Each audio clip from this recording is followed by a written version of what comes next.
welcome to my reading nook. Today we are going over my 5-star books for 2024. So grab a cozy drink, get cozy, and get ready to add some books to your TBR. I cannot stand when people give way too much information about a book, so I am not going to give any spoilers in this video.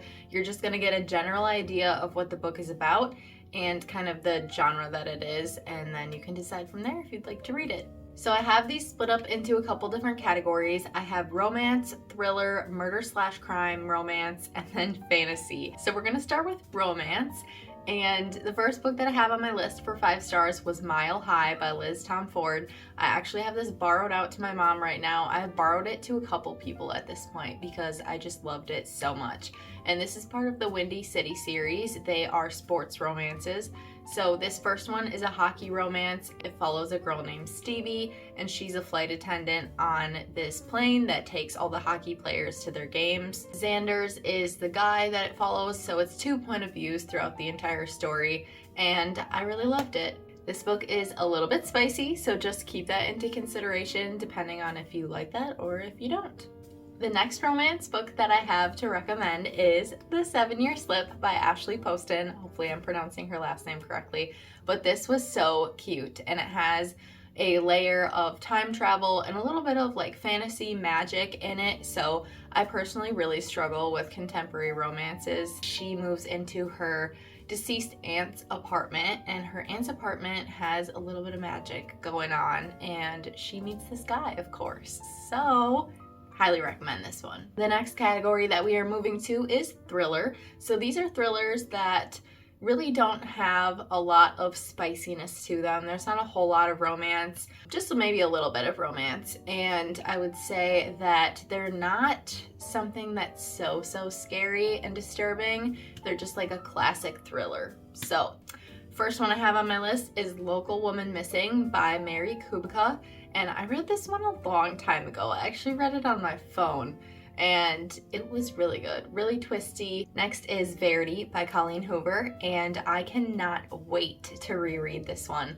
This is one of those books that grabs you from the very beginning, and it starts out really strong, and I really enjoyed it so much. I finished it in 2 days. It kept me up at night, and there's a little bit of romance, but not too much spice. It's mostly a mystery. If anything, I would compare it to the Housemaid series, which is also on my list. We'll get to that next. The next one on my list is the Housemaid series, and this is a 3-book series. I personally really loved the first 2, and the third one was maybe like a 4-star for me, but overall, I love this series. It follows Millie. She is a housemaid, and she starts off kind of rough. She's been to prison before, so she's having a hard time finding a job, and then she finds the perfect job as a housemaid for a wealthy family.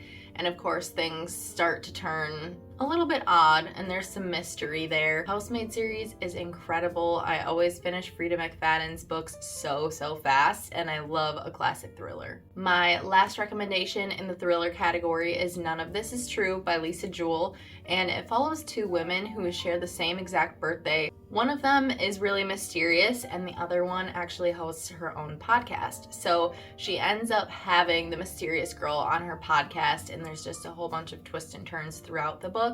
I really found it very interesting to read, and it definitely kept me on the edge of my seat. Moving on to murder and crime romance, which I just made this category up myself because I realized that I have read 3 books that can fall under this category. So first we got Butcher and Blackbird by Brynne Weaver, and I found this book highly recommended by people that I knew. So I decided to read it, and it's about 2 rival serial killers who are kind of going after the same people, and so then they meet up and they get to watch each other in action, and you will just have to read to find out the rest. This one is pretty spicy, pretty disturbing, so be cautious moving forward depending on what you're triggered by. Next we've got Haunting and Hunting Adeline. These books look almost exactly the same, almost have exactly the same titles.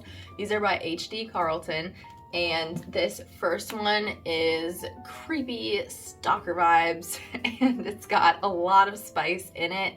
And the second one is more of a mystery Also has some spiciness. These can be kind of disturbing at some times, but I really enjoyed the overall vibe of them. They're really good to read in the fall, and if you love a thriller and romance, you will probably like these. These are some pretty large books also. They're pretty long, pretty heavy, but they are totally worth the read if you are into dark romance. And lastly, in this category, I have a recent read. It is the Mindf series by St. Abbey, and the books are so small that they just put them in one big book. The big book of 5 is about 700 pages, I want to say, and it follows this girl, Lana, who is a serial killer. So going along with the theme here. And then it also follows Logan, who is a detective. He's in the FBI, something along those lines. He investigates serial killers. So it follows the two of them and their story throughout this entire thing. Lana has experienced some trauma in her life and she is on a revenge hunt. And obviously Logan's job is to catch serial killers and profile them and decide who they're looking for and get down to the bottom of it. So this was a very interesting read. I would not say that this one is as spicy as the others. I was expecting, honestly, a little bit more spice. The covers threw me off. If you're looking them up on Goodreads and you're looking at the single books, the covers really threw me off because I don't feel like it encapsulates what the book is actually about.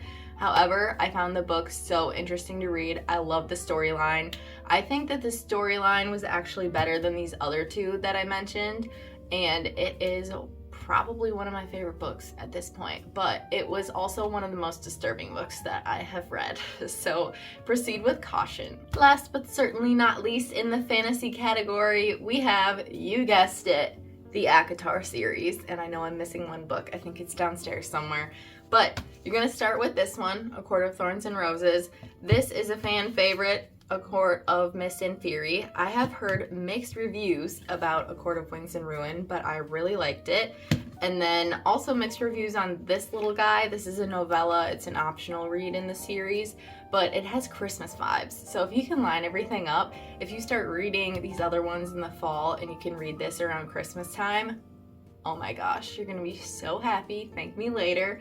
And then A Court of Silver Flames is the last one that she has out in this series, and she is writing more in this series. It's been about a year since I read this one, so I don't want to give too much away, but it follows this girl named Farah. It's mostly in her point of view, although the point of view switches throughout the series a little bit later on. She is basically living in poverty, and then all of a sudden one day some event happens that her life is just uprooted. We'll just say that, okay?